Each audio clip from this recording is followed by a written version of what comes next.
ho kra de be fe ye brother Paul God dey asha se wo empaibo mu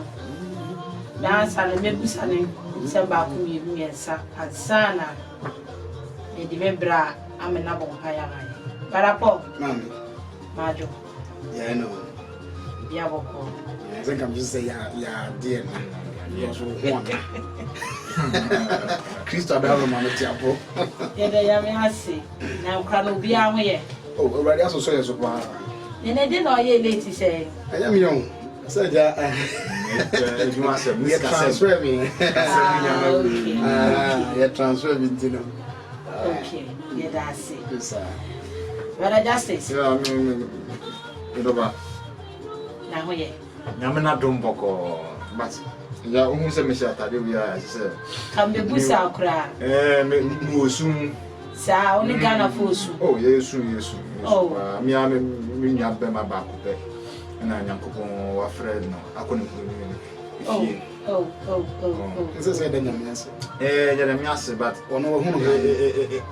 e be fe no enti na ma ya ne fe na be fe no afi de be fe so ene de asempa na wa ni ko sa de a o ye nde o be fe no sa ende no kre hunu biom ji se o de ya ni nyina ye be ko ba ko se ko fi yo ene topic ayede ba say what is a true church no cre asori yes and empire ebeja say the messy who me brother boy and now dey be famon nyame be kire de bia na be kire no amana apa hye ya ono na control ye and then ye nipe ono ne pe na be kire ye okay brother justice me aba then I walk afa oh and some there neda mu sun ti na hwa me kasa on so me so ma me voice no kwapo so atikakra etu won fa ye nkwa na nti ne de ese me yire mu because manya sa dia rapo be pra me pa wa yo yeah that's it yen chair hon kra de be sha say the program ya toto so because ya late kakra temper obia wo 50 minutes mesra no ko obi limit am so yen chair ya be sha say afa ade ne no kra so what you kasa no kra so ya asechire ene say okay ni da se be de ene ke be de ye ba bompaye okay na ya se nyame nkonkon se o mekan yo na we Yesu de ne ye nyina ye bompaye gidifo ne atifo nyina ye bompaye we Yesu Kristo de ye bompaye wa wo ye nkofo de nyina so tu mfo se dan kan de nyame nkonkon o ma da wase wade nyina mu ye da wase wade ye pe acheye wo Yesu Kristo de ne wa ma ye nwu wa ma ye ne mu nwu ase wa ye fu wo ne nkwanhye ne manya na obonsam na de na tu ofidisumfo ofidie aja wa ye na firi mu se wa ma ye kwan ne se da so tenkono techine ma da so da bo dwe mogie die mu afiri san ne ye ka se da wase prempre mu ne ye se wa ho de ne ne utumi se fa ye ma to ne mfom so che afi bie kwato ba bie kwan ne ma wo ma ana ye se obi ewu ne se aja ya ba abesi wa nan mu se ye ba ba be ye wotuma ye nipa aja me ye nka nipa sem se ye beduru ase ane so se san ye na be hyene ye mu tena ye mu di mu nkonim fa ye mu kasa kire wo ma papa de be so obi aso no nso nyam chefa firi wasa for radio wo ni aye hia na ye sere ne nka bo mu ane abensa kira e wo Kristo Yesu mu adom ne ti amen so bada po aye kwai okay kasa no kra sorry a de no kra sorry me da wase bebre nyame nhira papa se ye kasa no kra sorry a me de me nimpa ne de no kra sorry nan kasa na ene wan kasa because chono mai chono dia dance mai ti ase se Awurade Nyankopon kasa kire ye se o se yemu ene obesi ne ntoma dan nesi na yemu no obeye dey obetna and the true church anase no kre asore pa no ene wo nipadua osu ene oban ne wo ne ye ene ne prove se ukita no kre enhun anase no kre ayi na ye ba the right channel am be fan say ye ba yes ya setena fam wo honam fam dia e wo hia dan mu a esan say me ma me ho kwan na Awurade asine ntoma dai wo memu na wonso Awurade asine ntoma dai wo mu na Awurade asine ntoma dai wo me brother mu no se ye nyina ye betwa hia mu saa na ba bi ye hia mu ye hia dan na ye frɛ ne church no ene nimdeɛfoɔ yɛato ne din sɛ church no anaasɛ asɔre no sɛ yɛkɔhyia mu wɔ sa ne nyinaa yɛkuta akoma korɔ adwenkorɔ na sɛ nyame na ɛkasa fa yɛ mu a ɛne nokoredie na yɛbɛdie na ɛbɛmɛ yɛn hunu sɛ ha yɛ true church yo but I just say my asunchi mu yibe okay you can what's a church no interest a sorry dying. What I say church no interest maybe building yes and your building yes most maybe I can say church but oh you quite sorry no you're quite sorry we are sorry oh also church ni if Jesus ni Peter ntemu asem and so because of their working upon this rock I'll build my church and the gate of hell will not prevail. Yeah. Oh. And I just say obey establishing ni kuwa owo asamado entimi entwin paso. Oh. Enti o say ka say church no so just say we find ecclesia our Greek ecclesia because ecclesia just say nkofo a ya power enye nkofo keke citizens oman mma na ohene a power mo say ometi ohene enum nsem na omo dimfa kokro num enko bo dero enkyere aman no na aman no enim de ohene no adwene ana ni suni na adwene nya omutumi hu oh enti enye say maybe sorry that but it's a group of people ya power ohene afra from say mombra matram na montie masem enti omo enti fam esuafo we omo esua ohene na adwene edeko oh enti Jesus time no nya na I say me kan I say oye master teacher oye ochecheni and at the same time no oye ohene oh and opeso establishing no ho we na hinie ni mu no eso onya esuafo omehu na adwene oh they say Roma for ohene no Caesar so ecclesia oh also what church ni bi or aso ni bi omo a omutie nenum nsem na omo de kɔ kuro nu saa na yeso nyankopɔn apawo say your friend building ya sorry da ye body no ene ya sorry da because nyankopɔn hu na tie no nti ye peke nyankopɔn enum nsem no na de kɔ wiase no akɔbɔ dero ɛkyerɛ sɛ ɔhene no aba bibia ɛda na kwan mu wasem no o ka sɛ esuafo wa amunye esuafo yeah also e ka sɛ esuafo ɛwɔ ka sɛ students oh enye yɛn from Christopher from student esuafo student which means ɔmo esua odikani adwene na ɔmo ntimi nso enko implementing the same adwene wɔ osuani no mu oh nti esuani sɛ osua de ordinary no adwene na otimi I exhibit the same idea nti na also okan John chapter 2 no so 2 verse 3 no John the Baptist ekan about ahini asem na okan ahini asem so no mami bi ona yen kan bi wo Matthew chapter 2 verse 3 me should be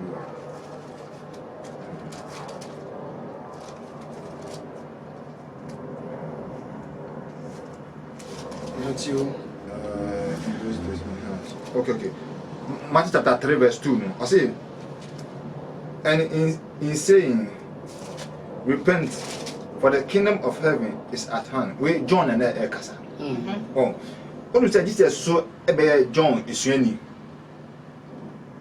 oh entina obo nesu esubo no e kire say what submit to school no okay what I say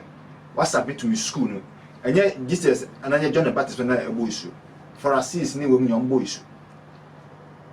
Plato ni we other we no philosophers nya boss because so we can school no a say young boss what's happening to ono ne mbra oh what I say as a student and go study Matthew chapter the same 4 now verse 17 no this is 17 also it should be all ansana 17 no I mean complete 17 no I say Jesus so the same adena John the Baptist chere no and na Jesus so started chere because of no you student a student epic ni leader no adwene na no so chere the same thing okay. To become a disciple and as a usukuni na obedi Awurade mreso emrashe I was so ubesu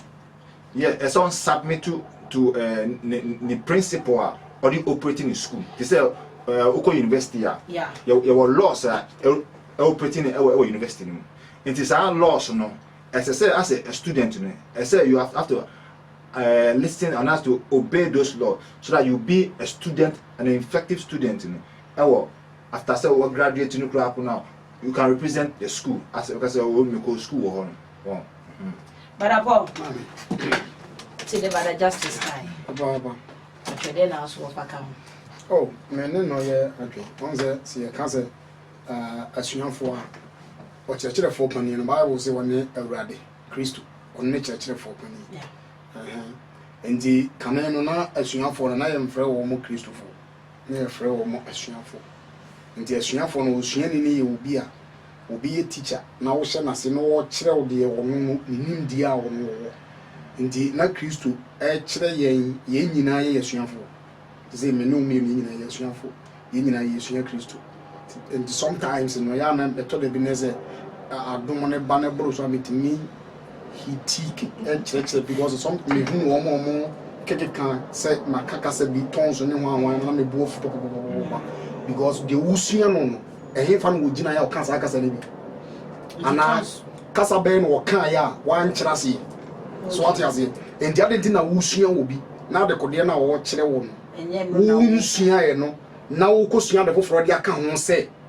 so woni won mo kwa me metimi aye no I say o se osuani ensene ne kyerɛkyerɛfo and so ko se no kyerɛkyerɛfo that means wo ni Kristo nti wo na wo kye de Kristo mai what you say and ye ka so obi sua obi a teacher na akọ school no akọ university e na wakonya nim dio university wo anko bi eno no wo kyerɛ wo sa nyansa no na se wo ka se wo nim esene teacher no wo kyerɛ wa de ne dia until the entire ye be frɛ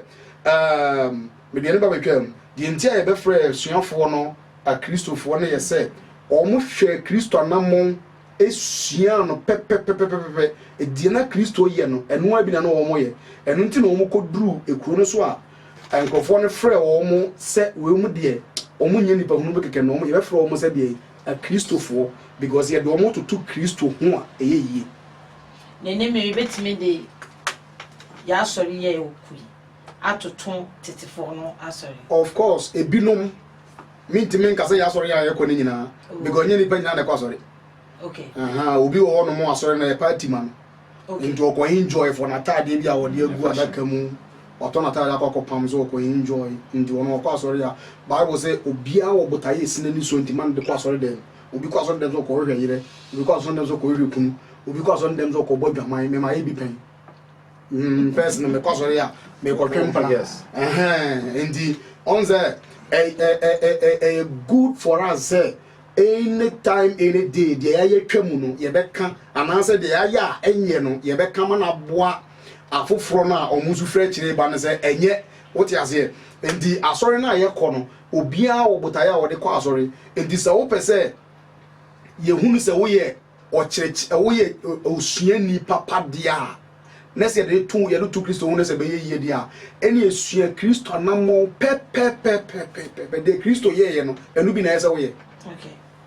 and trade ye Kristo ye no enko from account say sometimes that bi no mo say Bible say me ho nkokro ba ho so me say ho no ba mo so a mo betima ye adwuma kra sene me de na me ye no oboa adwuma be na obetimi aye de Kristo ye no betima ye half quarter kra won tumi nye na akoye de aburo Kristo so it is indeed so bet me identify won say we are Christoni ana say we osuani papa dia e wo say Christo na mo no ye dey udi so yo we dey meda tiefo ni ahwefo a omo hwe ye wo Facebook Brother Martin, Mr. Richard and Brother Justice. Ye mamu nyina makwa aba ewo ahifi asetina so Power Radio. Yo yen chem on say e tam ni to say e bobbo so 10 Brother Justice. Yeah, me know ba. E kwan ba so ni betimi identify say this church and I say asori am yukoi e truth as a no kure asori. Yeah, there was no question. By the way, yankwa sorry, medical can say yankwa sorry. Ya ne ya sorry. But say ka say we say ehyiamu dan we am me ko on. We say ehyiamu dan we ehyiamu dan papa. Okay. Simple. O say dentia yati ehyiamu dan no. Say ye di nyankopon adwene beko wiase. Na first no etina nyame asem kire say atemu na be start fin ehyiamu dan no mu shia dem na be start fin because mu na mo esem hu no kore no Okay. Mu na esem hu no kore no o kan ja chapter 4 no a tam na Jesus ne Samaritan oba no ehia ya no obisa na asem mienu o say na mo a Jew for mo say Jerusalem na yensom and o say ye people so na ye janum aso ba me wo say o ye difo yi be say me hu wa adwene na so eba nya botre ye ni me de aso but emre bi beba na aba na nokure asumfo no on so o ga say nokure asumfo no one o me so nyankopon e wodam mu 2 and them no cream. Okay. Sa nyama me no we no ye bone po a owura so dem a bebre ho a Okay. Especially case no kure Sa no kure le be no kure ne denti na no kure no kure aso na da ni business ati business no mo ye na so omo ye business I'm kabibi okay me ye business e was school. okay Me say me de 1 euro 2 on ma na me calculate for 1 year me scamenya. It is every week bia uba sorry a ese me sure say umbra sorry ese say umbra sorry because the moment uba sorry na we ye dan so too often it me sister ask kan ma minimum de na year it a business bebre a business Acts chapter 5 no ekira wo say Peter mo time no omo ton mo nyama omo ton masase e mo de sika ebra Peter mo e na mo cheche ma members nya enya bi ehye omo when e fe na sorry when e fe na ehyiamu dan because ehyiamu dan say say undi ye say member member citizen bia o ehyiamu dan ho no say opa ho no ma so worry enkoyi a ese ntimi nkoyi because ese be train no usika sem enye yi a ese enkoyi onkola enye papa ese ntimi papa wojuma sem enye papa ese enye papa because in shemu dan ese make more different ese wiase no enta Jesus catch him say o say ko wiase no go into the world and make disciples of the world ko wiase no nko yo munya esuafo na say who for instance me my employer e wo medjuma mu me wo 5,000 workers e ye djuma me na o kan me workers no na we catch me say nyankopon nyankopon medjuwedi me njumundi adenti simple I say I have to see the lecture I say the taste is in the soup as I say ni there no e wo nkwan nu I say me who evidence does not lie. Proof. And this is a witness. A witness. You court. I can say a witness. And you say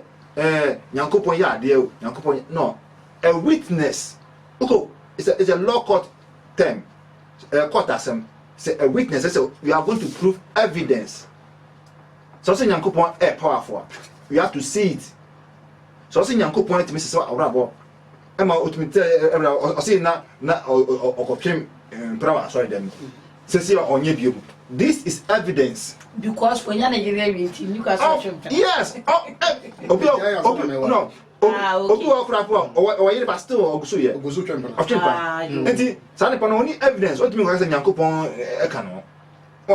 enti the proof say onye evidence enti say nyankopon asem na wo ka no nhemu de na mo ko no difference and impact wo mu ba say mu chiches kana mudi na quarista na osofo no twempna no ontimi nka na elders ni we no so twempna na ontimi nka enye nhemu dan the den of what thieves. This is like I said, the den of thieves. Eti se no kure eni asori dem a there's no way nhemu dan be succeed. So the spirit of truth mon konkron so enimu a there's no way be ejum. Eti just ka say the true no kure fo no o ma so nyankopon no kure. The rare truth ngofo no ma so nyankopon no kure. Without these two no we are wasting our time. Yo yeah that's about just we are wasting our time. And now more about make me in fact na me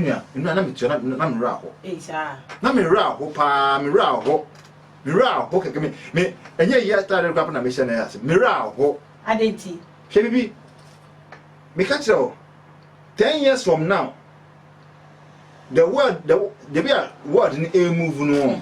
10 years from now unhu ni pa ba kokra wa sorry dem all na mo kasa sorry adenti na kasa Satan ni nyina ye wu ana se. Mu wu akwan. Eneme. No kaso mo ka. Oh, 10 years from now no.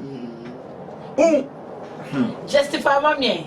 Simple. Because me new mentality. Etan Nyankopon. Jesus o you smart. O you smart to the sense that utimi hu de all can na oti de all can. You be careful the way we position life. They say mo platforms mo say ayinfie ni mo kasa about bibia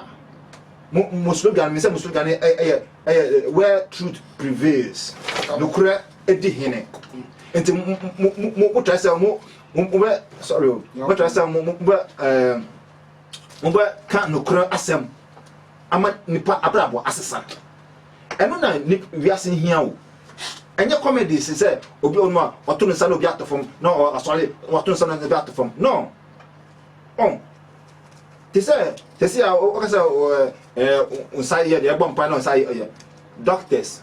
scientists developing in safofro enti say o bompa ye o so me fix safofro ma o so na we bompa ma o me fix na safofro ma say artificial nya natural o ba fix na to na na say na wo na ante no but say nya miracle me kire no me kire say these things this sound alarm bebre so na kasa sorry no ultimately I say that means in 10 years time there will not be a miracle mama yi sad nephew yo I just it and you want to come brother amen I say brother justice akeni nyina wana why there wakona ni mbe denti on the program no say wo anase wo ka business asem no ye no kra ye support asem no ye debate ye nje ho achi so what I say because asem na wo ka no ene me kwa adwuma God is so good me nwa enipa obi obohu me bia ohu me a wo ye sofo ana am say that me nya sofo me hu say sofo o me say waka no za dia asidan kanya me because the kodie ntia wo hu me ya wo say me ye sofo no so what I say sangrofo ni nyina wi na won be hia questions are omode ban ma yi o man questions nyina agina won so mo ja sorry wow o me Ghana for bia nkwa sorry e mo nye Ghana for aburi